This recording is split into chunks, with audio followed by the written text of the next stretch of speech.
ആയിരക്കണക്കിന് ആൾക്കാരുടെ തല ചുറ്റിപ്പിച്ച, അവരെ മൊത്തത്തിൽ ചുറ്റിപ്പിച്ച ഒരു പസിലാണ് ഈ താഴെ കാണുന്നത്. എന്ന് വെച്ചാൽ ഒരാണിയുടെ പുറത്ത് ഒരു 6 ആണികൾ നിങ്ങൾക്ക് നിരത്തി വെക്കാൻ പറ്റുമോ എന്നുള്ളതായിരുന്നു ചോദ്യം. പല ആൾക്കാരും ഇത് ശ്രമിച്ചു നോക്കിയിട്ടോ. പലരും ഇതിന് മുകളിൽ സ്ട്രൈക്ക് ചെയ്തൊക്കെ പല രീതിയിൽ വെക്കാൻ ശ്രമിച്ചു, നടന്നില്ല. നിങ്ങൾക്ക് ശ്രമിച്ചു നോക്കാം, ഞാനും ശ്രമിച്ചു നോക്കി, നടന്നില്ല. പക്ഷെ ഇതിന്റെ യഥാർത്ഥ ട്രിക്ക് എന്താണെന്ന് അറിയാമോ? നമ്മൾ 6 ആണികൾ തറയിൽ എടുത്ത് വെച്ചിട്ട് അതൊരു ഫ്രെയിം ആക്കുക. 2, 4, 6 2 സെന്ററിലും 2 സൈഡിലും അപ്പുറത്തും ഇപ്പുറത്തും ആയിട്ട് വെച്ച് കഴിഞ്ഞാൽ, ഇങ്ങനെ എടുത്തു കഴിഞ്ഞാൽ ഇത് ഈ ആണിയുടെ മുകളിൽ ഇരിക്കുന്നതായിട്ട് കാണാൻ പറ്റും. ബാലൻസ് ചെയ്താൽ ഈ ഒരു ആണിയുടെ പുറത്ത് ഇത്രയും ആണികൾ ഇങ്ങനെ സ്മാർട്ടായിട്ടിരിക്കും. എനിക്ക് ശരിക്കും പറഞ്ഞാൽ ഭയങ്കര അത്ഭുതമായിട്ട് തോന്നി കേട്ടോ ഇത്.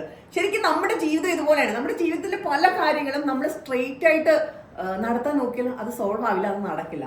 എന്നാൽ ഔട്ട് ഓഫ് ദ ബോക്സ് അതൊന്ന് ചിന്തിച്ച് നോക്കിയാലോ, ഈസി ആയിട്ട് ഇതുപോലെ വളരെ ഈസി ആയിട്ട് നമുക്കത് ഫിക്സ് ചെയ്യാൻ സാധിക്കും. ശരിയല്ലേ? ശരിക്കും പറഞ്ഞാൽ അതിന്റെ ഒരു ഉത്തമ ഉദാഹരണമാണ് നിങ്ങൾ ഇപ്പോൾ കാണുന്നത്.